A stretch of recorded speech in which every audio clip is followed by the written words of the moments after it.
guys, welcome back to Puerto Madryn, Argentina. This will actually be the last episode from here.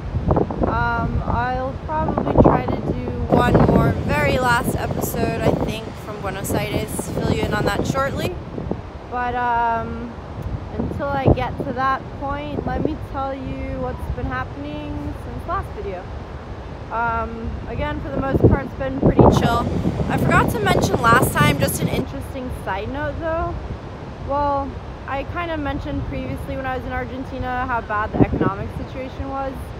And it's really bad here in this province, Chubut. There's been a lot of strikes where the government just doesn't have money, so it can't afford to pay the workers. So the teachers have gone on strike, and even like nurses and people working in the hospital as well. So it's been a really tough time, especially here, I would say.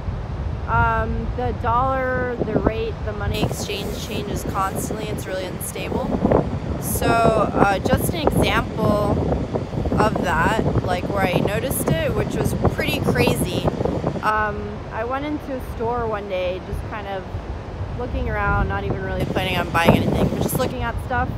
And I noticed there weren't prices on anything because someone had asked me if I needed help, and I was like, no, I'm just looking. But then later I asked, or because he followed up, and I was like, are there prices on anything? And he's like, no, because the rate has been changing so constantly and so much, like pretty big leaps and stuff, that they literally had to remove all the prices, all the tags, and just literally have to check like the day of when someone's looking at something to see how much it costs, because it's such a big difference in price. So pretty crazy.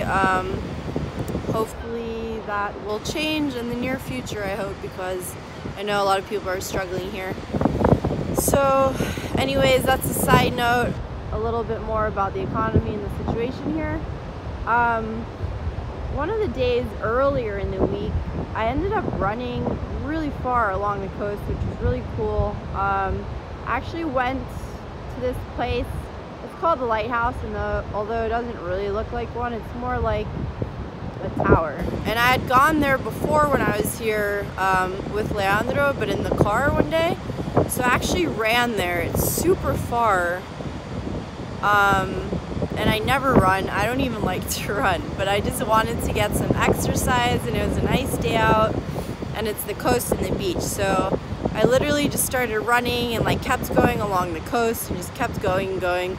Really pretty, lots of cliffs and like green algae or seaweed, whatever you call it, and literally just kept going. So I went all the way to this point and then down to that beach.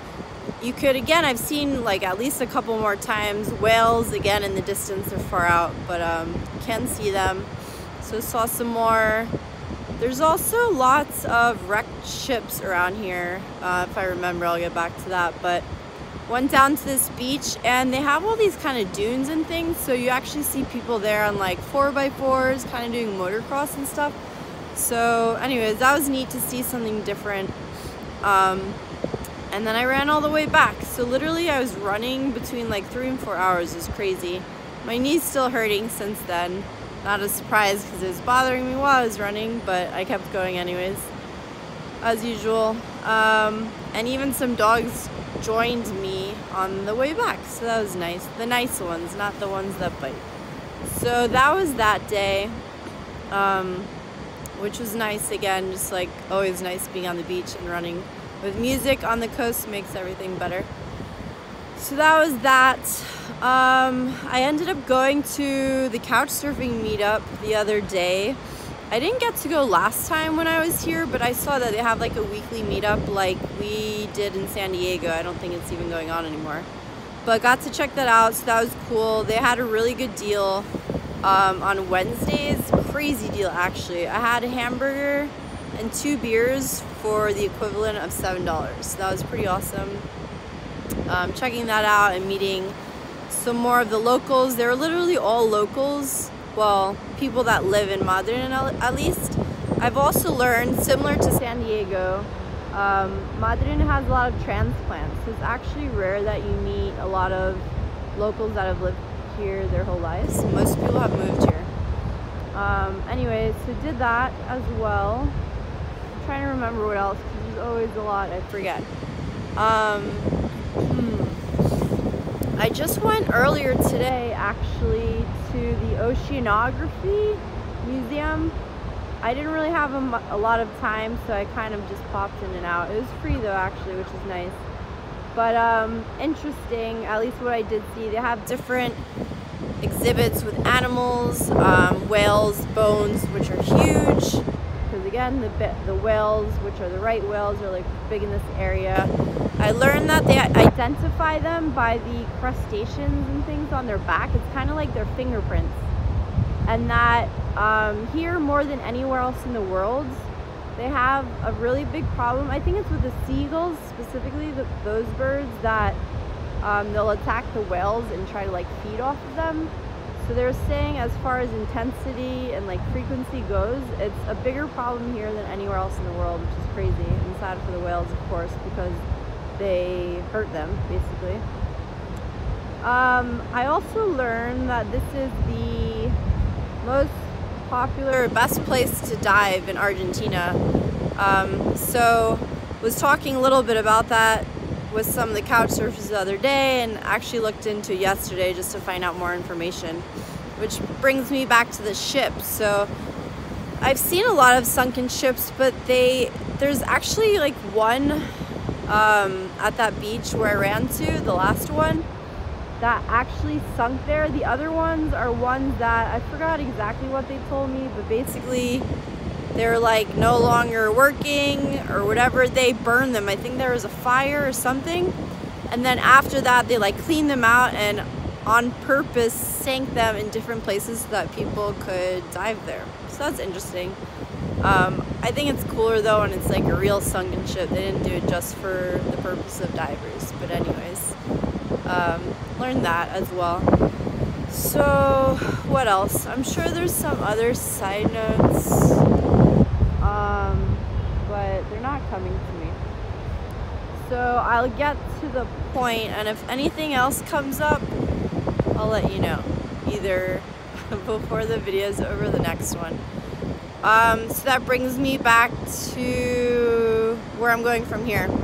So I'm actually leaving Puerto Madryn tomorrow, going to Buenos Aires, and basically my dad's not doing very well right now, so instead of holding off anymore, I'm going back to Atlanta to visit the family and to visit him, to see him. And I wasn't sure exactly how long I was gonna stay anyways, but it was the right timing anyways. I probably honestly wouldn't have stayed like too much longer. So I'm going back. I'm flying out of Buenos Aires on Monday night, and I'll be back in the States on Tuesday morning. So it's crazy to think that the trip's like finally actually really coming to an end. I think I'm gonna try to do one last video from Buenos Aires or something like that as a final, but yeah, this is pretty much the end of the trip from here. So it's been an amazing journey, of course, and sad that it's over, but new, exciting, adventurous things to come, I'm sure, in the future. So let me show you guys one last view of the beach. It's been kind of windy today. Hopefully you can even hear me, but take a look while I'm here. There's the pier I was at when I did the first video from Puerto Madryn. And well, there's the rest of the city and the center of the town.